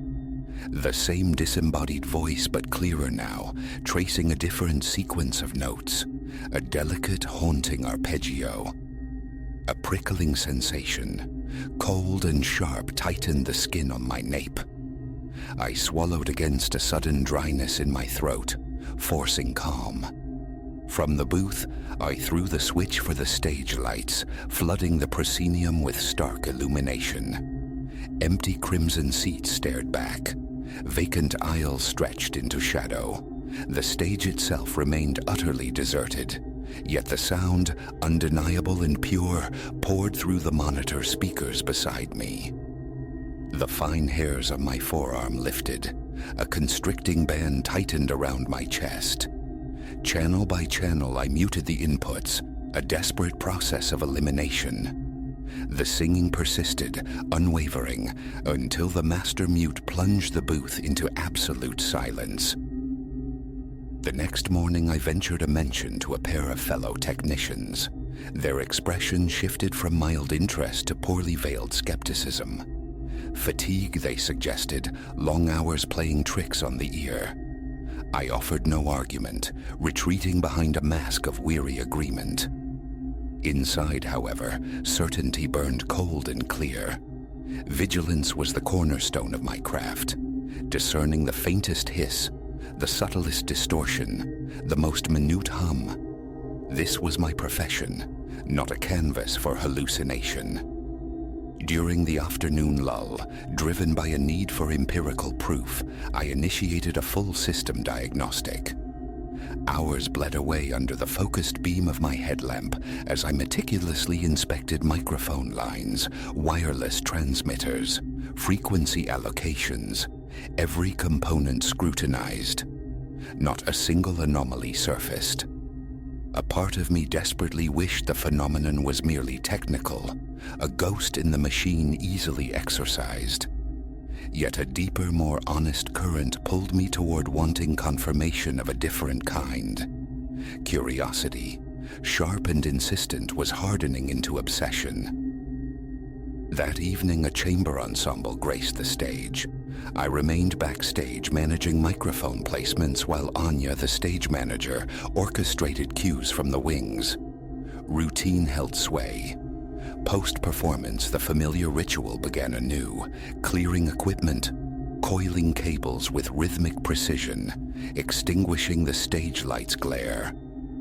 Back in the sanctuary of the booth, preparing for the final shutdown, a tremor of apprehension ran down my arms. Alone in the dim glow of the console, I leaned towards the main microphone. Testing. 1, 2, I murmured, watching the level meters flicker obediently. Silence reigned. A fragile tendril of relief unfurled within me. Then, a whisper, soft as moth's wings against the ear. My name, Elias. I went rigid, every muscle locking. A woman's voice, intimate and slow. My eyes darted to the console. The meters barely registered a tremor, yet the sound was undeniable, bypassing the equipment to imprint directly onto my hearing. A dizzying rush flooded my chest. My mouth turned to dust, my palms slicked with sudden sweat. I spun around, scanning the cavernous dark of the auditorium. Nothing. The stage lay shrouded, no flicker of movement. Leaning forward again, my voice strained. Who's there? Only the low, indifferent crackle of an open channel answered. Pushing back from the chair, I descended to the stage entrance and slapped the switch for the work lights. The vast space leaped into stark relief. Row upon row of empty seats, shadowed aisles, the bare stage. Still deserted. An inexplicable impulse made me lower my voice. Is anyone here? The question echoed, swallowed by the immensity. I prowled the backstage labyrinth, checking dressing rooms, echoing hallways, shadowy corners piled high with props and flats. Each space yielded only emptiness. Returning to the booth, I systematically powered down every piece of equipment, forcing myself through the motions before compelling myself to leave. A profound tremor lingered in my limbs, an unsettling vibration deep in my bones. The following day, I confided in Matteo, whose domain was the intricate world of lighting. He offered a wry smirk and the predictable diagnosis: I needed a vacation. His skepticism was understandable. It sounded like a half-baked ghost story, but a gut-level certainty resonated within me. This was real. Something resided within the theater's old bones. That evening I arrived deliberately early, a self-appointed investigator. High above the stage, navigating the dusty catwalks, I searched for some forgotten speaker, some ancient frayed wiring capable of generating such spectral feedback. I found only cobweb-draped cables and defunct fixtures, relics of productions past, offering no explanation for a woman's disembodied song. Around 5, Anya arrived, mentioning the night's small-scale play, an intimate drama. I kept my disquietude locked away. Throughout the performance, I remained tethered to the sound console, ears straining beneath the dialogue and sound cues. Everything functioned flawlessly. Later, immersed in the post-show routine, clearing the stage, securing microphones, coiling cables thick as pythons, plunging the stage into its customary gloom, the tension returned, palpable as static electricity. Around 11, back at the console in the booth, meticulously checking a patch cable, I felt it thicken the air. A faint hum resurfaced, insidious. I activated the monitors. The hum swelled, blossoming into the familiar strange melody.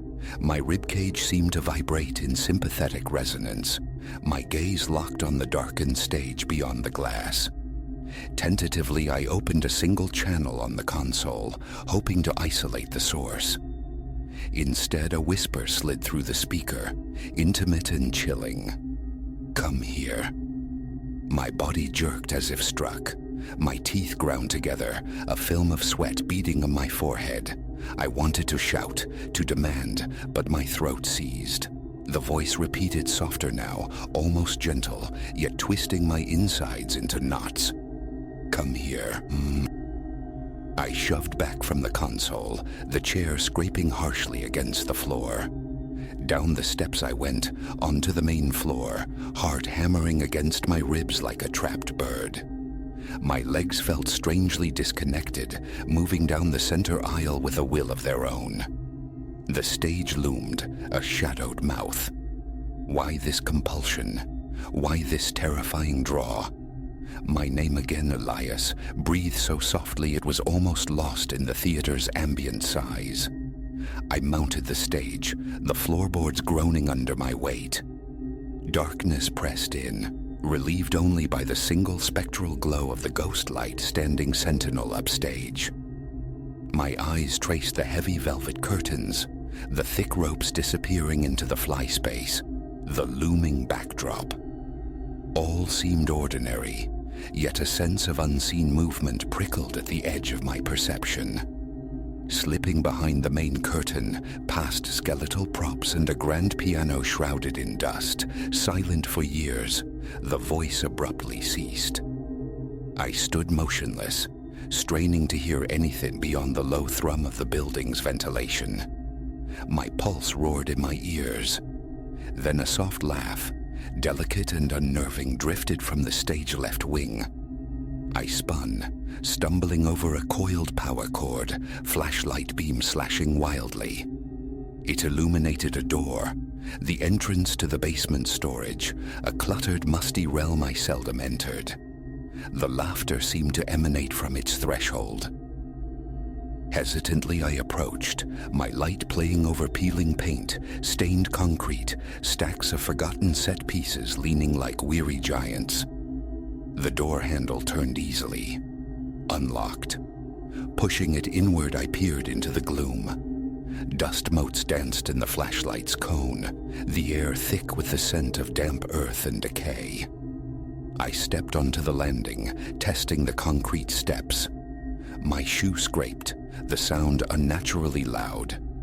Behind me, the heavy door swung shut with a dull thud that jolted through me, forcing a sharp intake of breath. My hands trembled violently. "Hello?"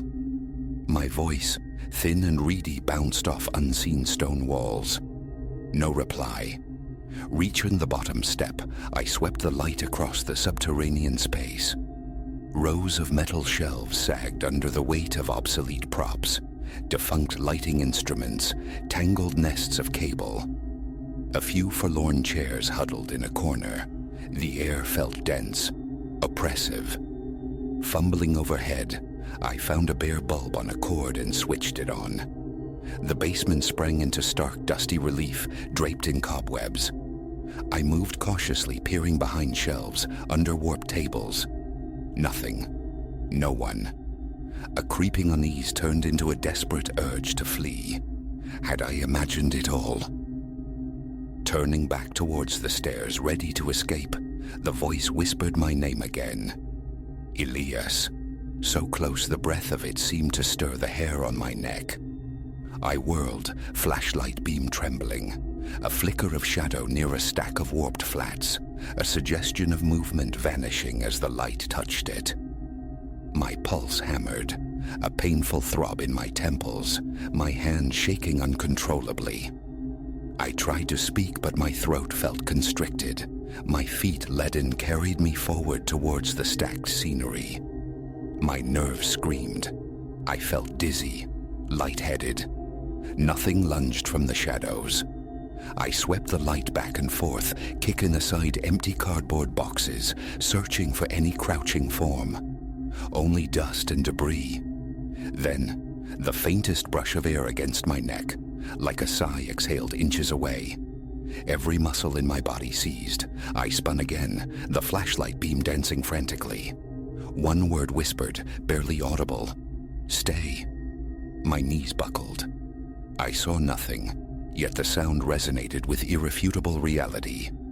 I stood frozen, gasping for breath, struggling to anchor my reeling mind. Sweat dripped down my temples. I had to get out. Now. Fumbling for the light switch, I plunged the basement back into darkness, then scrambled up the steps, wrenching the door open. The familiar backstage area seemed alien, charged with potential menace. I expected something, but there was nothing. Setting the flashlight on a nearby shelf, I strode onto the stage, locked the basement door firmly behind me, deliberately ignoring the lingering echo of that whisper. I practically sprinted to the booth, shut down the remaining systems with frantic haste, and bolted through the main exit, not even bothering with the final lockup. My hands wouldn't stop shaking until I was home. The key turned in my own door, the silence of my apartment a stark, unnerving contrast. For days, a brittle tension hummed beneath my skin. I found ways to avoid being the last one in the theater, manufacturing reasons to leave early, acutely aware of the building's deepening shadows. But inevitably, duty demanded I stay late, demanded I close up alone. On one such night, I resolved to be swift, efficient. Final checks on the board, cables coiled in determined silence. I'd set my phone to play music, a low, unobtrusive barrier against the encroaching quiet. It offered little defense. After only a few minutes, the music abruptly died. My phone screen glowed. The track paused as if by an unseen hand. Then, slicing through the silence, the voice returned via the monitors, clear and resonant. Elias. My hands began to shake again, that familiar tremor seizing control. My mouth went instantly dry. "Don't ignore me," it commanded, the tone less ethereal, more insistent. I nearly dropped my phone. My breathing hitched, shallow and rapid. "What do you want?" I muttered, the words feeling absurd, addressed to empty air. The voice seemed to shift, coalescing directly behind me. "Follow," it instructed. My heart hammered violently against my sternum. The floor seemed to tilt beneath my feet. Drawn by an invisible thread, I walked towards the stage door, eyes scanning the dim hallway, the shadowed corridors. Empty, utterly still. I hesitated at the threshold, instinct screaming flight while a morbid curiosity urged me forward. I crept through the backstage maze, footsteps muffled on the worn floorboards, senses hyper-alert. A low hum began, subtle at first, a single sustained note like a distant siren song, pulling me towards the stage left wing. I navigated around stacked crates and looming costume racks, following the sound's subtle guidance. It led me to a narrow, locked supply closet where the hum abruptly ceased. I tried the knob, secured fast. A surge of impotent frustration washed over me. What secrets lay within? I needed to know. But the key was not mine. Backing away, I conceded defeat for the night, retreating to the booth to gather my belongings and escape the oppressive atmosphere. Questions swirled, relentless, centering on that innocuous closet, a space I'd never given a second thought, repository for obsolete sound gear. Tomorrow, I decided. Tomorrow I would ask Anya for the key. Sleep offered little refuge that night, my mind replaying the disembodied voice, the chilling commands. The next morning, feigning nonchalance, I asked Anya about accessing the supply closet. She shrugged, retrieving a tagged key from her ring without much interest. "Need something specific?" she asked casually. I mumbled a lie about inventory checks. The key felt heavy in my hand, a tangible link to the inexplicable. I waited, nerves fraying, until the theater emptied once more, until the cloak of night offered the solitude I both craved and dreaded. Around 10, key clutched tight, I walked the echoing concrete hallway towards the closet. The air smelled faintly of fresh paint from a newly touched-up set piece. Each footstep seemed amplified, my heartbeat a frantic drum against the silence. Reaching the door, I inserted the key. The lock clicked, loud in the stillness. I pushed the door inward and fumbled for the light switch. A single bare bulb flickered erratically, casting a weak, uncertain glow over the cramped space. Shelves lined the walls, burdened with the ghosts of technology past. Skeletal mixers, fractured microphones, Gordian knots of cable. A few heavy road cases rested on the floor, filmed with dust. I moved deeper inside, scanning the clutter. Nothing seemed overtly disturbed, nothing offered a rational explanation. Then the overhead bulb flickered violently, plunging the closet into momentary darkness before sputtering back to life.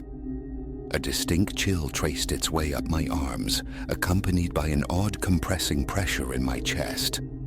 The hum returned, insidious, seeming to emanate not from the hallway or the theater beyond, but from within the confines of the closet itself. Soft, yet pervasive, it vibrated in the small space. Drawn inexplicably, I knelt and opened one of the larger cases. Inside lay an ancient mixing console, its faders coated in grime, surrounded by brittle wires and spare fuses. In one corner, someone had scratched a name into the taped surface, obscured by time and dirt. As I leaned closer, the hum intensified, a physical force now, sending a jolt of adrenaline through me. I glanced back on the open doorway. The corridor remained empty, silent. "I'm here," I whispered, the words feeling foolish, inadequate. "What do you want me to see?" The hum abruptly cut out. Silence descended, broken only by the ragged sound of my own breathing. Then directly behind me, the softest sigh, intimate as a lover's breath. I spun around, flashlight beam cutting through the dimness. Nothing. My lungs burned, starved for air. Sweat slicked my back. I leaned heavily against a shelf, trying to quell the frantic pounding in my chest. Without warning, the overhead light extinguished completely, plunging me into absolute darkness save for the trembling circle cast by my flashlight. A hushed whisper followed, words indistinct but felt rather than heard, warm and disturbingly close against my ear. My entire body went rigid. Scrabbling blindly, desperate for the exit, I aimed the flashlight towards the doorway and stumbled forward. Just as I reached the threshold, poised to escape, my name, Elias, was spoken again, chillingly clear, impossibly near, as if whispered by someone standing an inch away. I froze, unable to turn back, nausea churning in my stomach, knees threatening to give way. Pushing through the doorway, I slammed the closet door shut, fumbling with the lock, hands shaking uncontrollably. I fled down the hallway, not caring about lights left burning, needing only to reach the outside, to breathe air untainted by that presence. Outside, leaning against the cool brick wall, I gulped ragged lungfuls of the night air.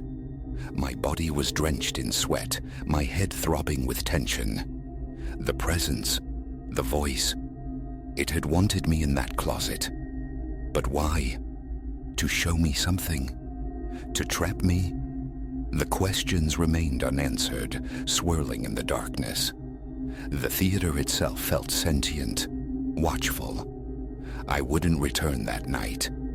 Sharing this with colleagues was pointless. Disbelief was a wall I couldn't breach. In the nights that followed, the voice persisted, an intermittent haunting. Sometimes a fragment of melody drifting at the edge of hearing, sometimes my name called softly across the empty seats. The pull remained, a terrifying magnetism I fought daily. I streamlined my routines, working with frantic efficiency, escaping the building as quickly as possible.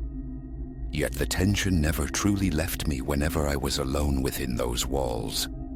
Each whisper, each hum brought the same visceral reaction. The knot in my gut, the dryness in my mouth, the frantic surge of blood pounding in my ears. I still work in that old theater. Every evening as the last patrons drift away and the lights dim, I brace myself. Moving through the familiar tasks, checking equipment, coiling cables, I remain acutely aware, perpetually glancing over my shoulder, waiting. I haven't ventured back into the basement. The supply closet door remains locked, its secrets undisturbed by me. But the voice is still here, a subtle pressure, a lingering resonance just beyond comprehension, wanting something I cannot fathom, perhaps discovery, perhaps surrender. I tell myself I can manage it. I rationalize it as phantom signals, auditory illusions born of fatigue. But deep down, I know. It isn't a glitch. It's real. And every night, as the last one remaining, I feel my muscles clench, poised for the inevitable return of the sound, wondering what it will demand next.